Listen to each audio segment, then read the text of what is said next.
रब्बिल आलमीन वस्सलातु वस्सलामु अला सय्यिदिल अंबियाइ वल मुरसलीन व अला आलिहि व अस्हाबिहि अजमाइन। 24 सिपारे मुकम्मल हो चुके हैं। आज 25वां सिपारा शुरू होगा। सूरह हामीम सजदा हमारी चल रही थी। अल्लाह रब्बुल आलमीन ने इस सिपारे की इब्तिदा में और सूरह हामीम सजदा की इंतहा में अल्लाह रब्बुल आलमीन ने इरशाद फरमाया कि क़यामत का इल्म और फल कब पकेगा और औरत के पेट में या किसी भी जानवर के पेट में जो बच्चा है वो क्या है, वो अल्लाह रब्बुल आलमीन जानते हैं। और आखिर में फ़रमाया कि जो शख्स हमारी हिदायत और कुरान करीम की तालीमात का इनकार करता है वो बदबख्त है और बदबख्ती में है, दुनिया में भी और क़यामत के दिन भी वो ऐसा ही रहेगा। उसके बाद अगली सूरत है सूरह शूरा। सूरह शूरा का मेन मौजू कुरान करीम की और रसूलुल्लाह सल्लल्लाहु अलैहि वसल्लम की हक़ानियत और तौहीद का बयान है।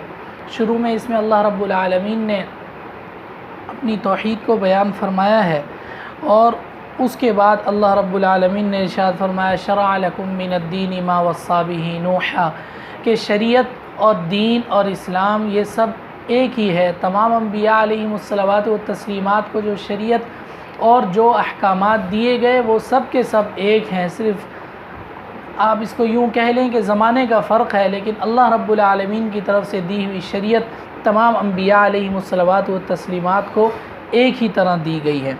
फिर अल्लाह रब्बुल आलमीन ने आगे जो लोग कुफ़र करते हैं, इनकार करते हैं, उनको एक और तरीक़े से तंबीह फरमाई और इरशाद फरमाया कि भाई चलो अगर तुम नहीं मानते तो नबी की रिश्तेदारी का ही ख्याल कर लेते, कि नबी के साथ जो तुम्हारी रिश्तेदारी है उसी का पास रख के उसकी तालीमात और उसकी बात को मान लेते।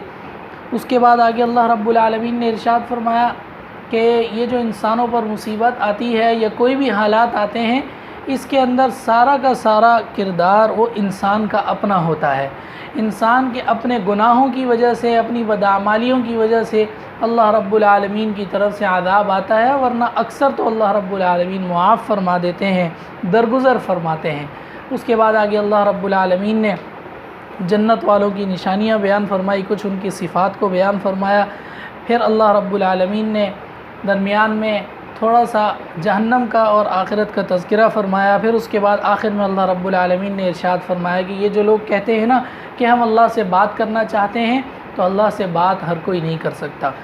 अल्लाह से बात वो करता है जिसको अल्लाह चाहते हैं, और बराह रास्त तो अल्लाह से कोई भी बात नहीं कर सकता, बल्कि अम्बिया भी अल्लाह रब्बुल आलमीन से जो तकल्लुम और जो बात करते हैं वो वही के ज़रिए करते हैं। फिर यहाँ वही की चंद मिसालें ज़िक्र फरमाई कि कभी पर्दे के पीछे से आवाज़ आती है, कभी कोई कासिद अल्लाह रब्बुल आलमीन भेजते हैं, कभी कोई आयत या कोई किताब नाजिल फरमाते हैं उसके। और यहाँ पर सूरह शुरा का अल्लाह रब्बुल आलमीन ने इस पे इख्तिताम फरमाया। अगली सूरत सूरह ज़ुख़रुफ़ है। सूरह ज़ुख़रुफ़ का भी यही मौजू है और यही इसका मेन मौजू है, और इसी में अल्लाह रब्बुल आलमीन ने तौहीद को बयान फरमाया और उसको साबित करने के लिए इब्राहीम अलैहिस्सलाम का और फ़िरऔन का और मूसा अलैहिस्सलाम का, मरियम और हज़रत ईसा अलैहिस्सलावात व तस्लीमात का वाक़या ज़िक्र फरमाया। दरमियान में काफ़िरों के एक इश्काल का जवाब दिया कि ये लोग कहते हैं कि ये मक्का और मदीना में और मिना, ताइफ और मक्का में जो दो बड़ी बस्तियां हैं, इनमें कोई बड़ा मालदार आदमी होता जिसको अल्लाह रब्बुल आलमीन कुरान देते तो हम उसकी इत्तिबा करते, उसकी बात मानते। तो अल्लाह रब्बुल आलमीन ने उसका जवाब दिया कि ये अल्लाह की रहमत है। अल्लाह रब्बुल आलमीन जिसको चाहे देते हैं, जिसको चाहे नहीं देते, और उसमें माल और दौलत और दुनिया का असर और रसूख ये इसके अंदर ज़रूरी और शर्त नहीं है, बल्कि अल्लाह जिसको चाहें इस रहमत से नवाजते हैं। फिर उसके बाद एक इश्काल था मुसलमानों की तरफ से कि अल्लाह रब्बुल आलमीन ने काफ़िरों को बहुत ज़्यादा माल दे रखा है, तो अल्लाह रब्बुल आलमीन ने उसका जवाब भी दिया कि माल की क़द्र व क़ीमत अल्लाह के यहाँ ज़र्रा बराबर भी नहीं है। अगर ज़र्रा बराबर भी, जैसे हदीस शरीफ में आता है कि अगर मच्छर के पर के बराबर भी अल्लाह के यहाँ माल और दौलत की कीमत होती तो अल्लाह रब्बुल आलमीन किसी काफिर को एक घूंट भी पानी का ना देते। उसके बाद सूरत के आखिर में अल्लाह रब्बुल आलमीन ने जन्नत वालों के और जहन्नम वालों के अहवाल को ज़िक्र फरमाकर सूरत के अख्तिताम फरमाया है। अगली सूरत सूरह दुखान है।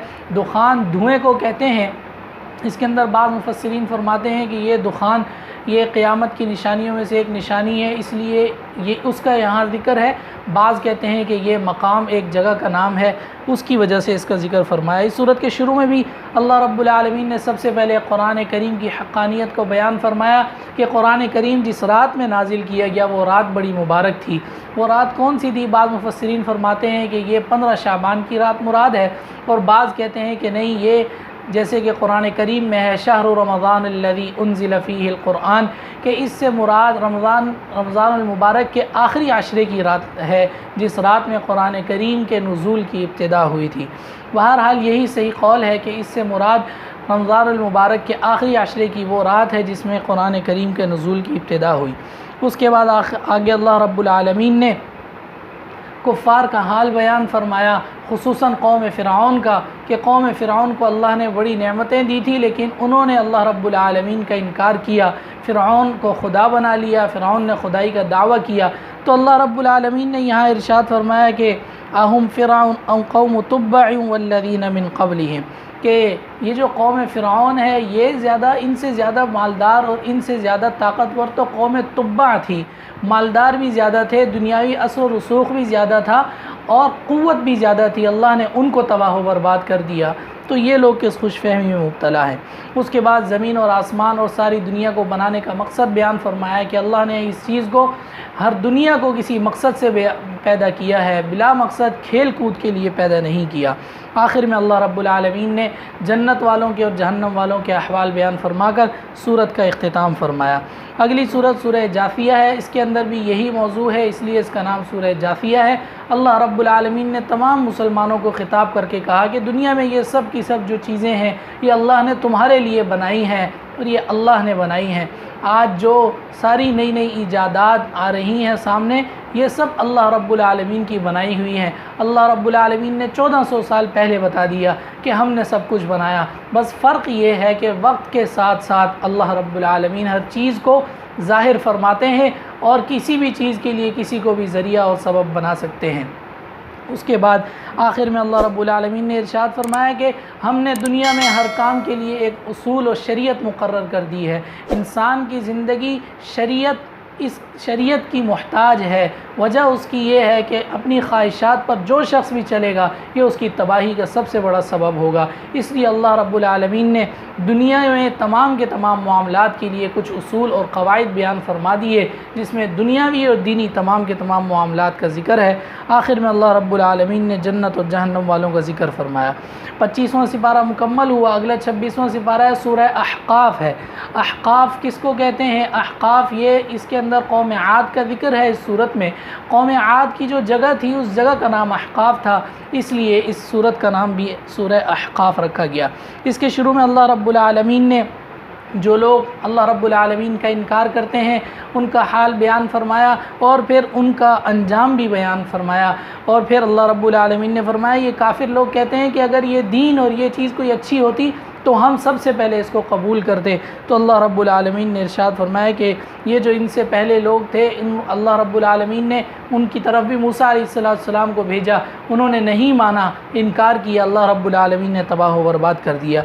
उसके बाद मुसलमानों को हिदायत दी कि अल्लाह रब्बुल आलमीन की तरफ से हिदायत हैं कि वालिदैन के साथ हुस्न सलूक करें, इल्ला ये कि अगर वालिदैन शिर्क का ये किसी गुनाह के काम का हुक्म दें तो उसको मानना लाजिम नहीं है, उसके अलावा वालिदैन के साथ हुस्न सलूक करना ये ज़रूरी है। उसके बाद कौम आद का ज़िक्र फरमाया। उसके बाद जिन्नात की वो जमात जिन्होंने रसूलुल्लाह सल्लल्लाहु अलैहि वसल्लम से कुरान सुना और फिर मुसलमान हो गए, उनका तज़किरा फरमाकर इस सूरत का इख्तिताम फरमाया। अगली सूरत सूरह मुहम्मद है और इसका दूसरा नाम सूरह क़िताल है। इस सूरत के अंदर अल्लाह रब्बुल आलमीन ने मुसलमानों पर जिहाद का हुक्म दिया, जिहाद के अहकामात नाजिल फरमाए और मुजाहिदीन को क्या करना चाहिए, उनके लिए क्या क्या हिदायत हैं, क्या क्या अहकामात हैं क़िताल के लिए, वो सब ज़िक्र फरमाई। और अगली सूरत सूरह फ़तह है, उसके अंदर अल्लाह रब्बुल आलमीन ने मुसलमानों की फ़तह का ज़िक्र फरमाया।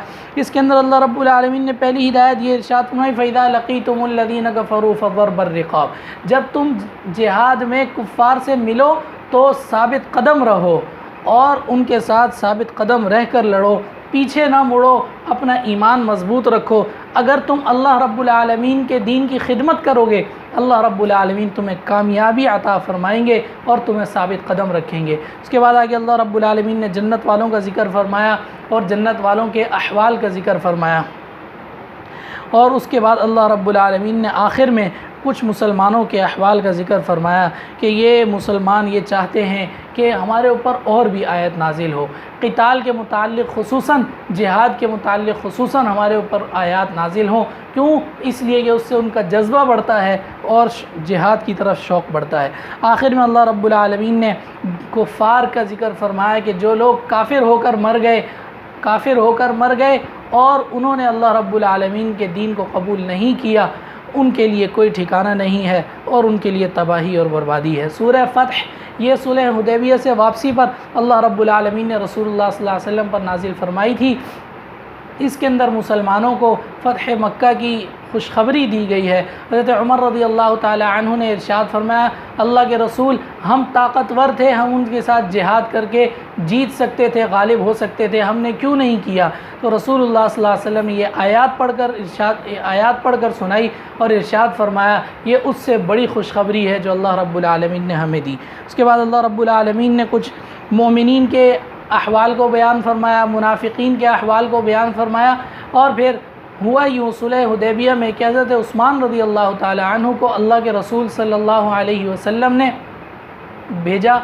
अल्लाह के रसूल सल्लल्लाहु अलैहि वसल्लम ने उनको भेजा मुज़ाकरात के लिए, लेकिन ख़बर ये मशहूर कर दी कि हज़रत उस्मान रज़ियल्लाहु ताला अन्हु कत्ल कर दिए गए, नाऊज़ु बिल्लाह शहीद कर दिए गए।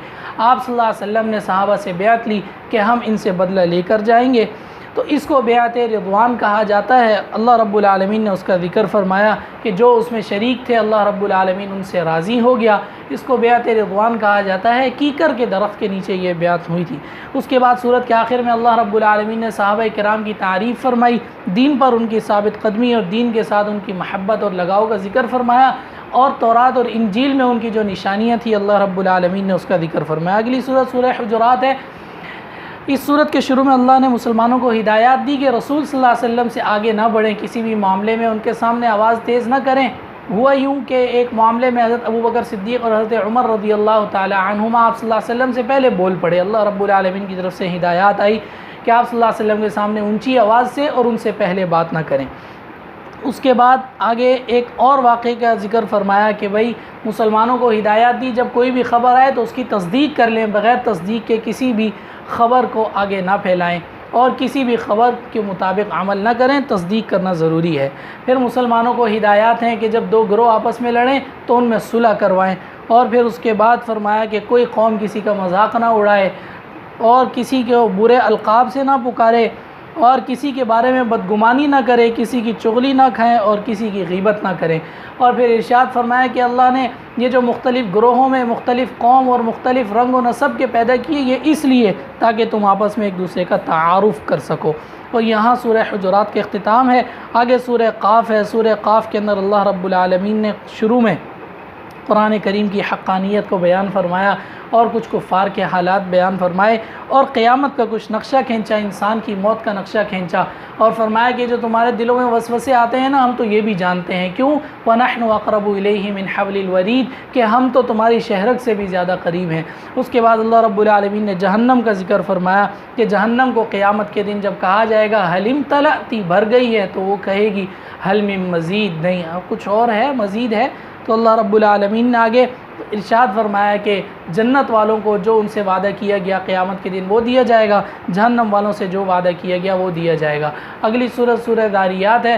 सूरह दारियात के शुरू में अल्लाह रब्बुल आलमीन ने जन्नत वालों के अहवाल, जहन्नम वालों के अहवाल बयान फरमाए, इब्राहीम अलैहिस्सलाम का वाक़या बयान फरमाया और सूरत के आखिर में अल्लाह रब्बुल आलमीन ने तख्लीक़ इंसानी का मकसद बयान फरमाया कि इंसान की तख्लीक़ का मकसद ये है कि वो मेरी इबादत करे और सारी दुनिया इसलिए पैदा की ताकि इंसान मेरी इबादत करे और सारी दुनिया से फ़ायदा उठा सके। और हदीस शरीफ में भी आता है दुनिया खुलिक़त लकुम व अंतुम खुलिक़तुम लिल आखिरत, दुनिया तुम्हारे लिए पैदा की गई है और तुम आखिरत के लिए पैदा किए गए हो। लिहाजा जो शख्स दीन पर रहेगा वो अपने लिए, जो गुनाह करेगा और दीन पर नहीं रहेगा और कुफ़र करेगा, नाफरमानी करेगा, उसका आदाब उसी के सर है। अल्लाह रब्बुल आलमीन से दुआ है कि अल्लाह रब्बुल आलमीन हमें अमल करने की तौफ़ीक़ अता फ़रमाए। वमा अलैना इल्लल बलाग।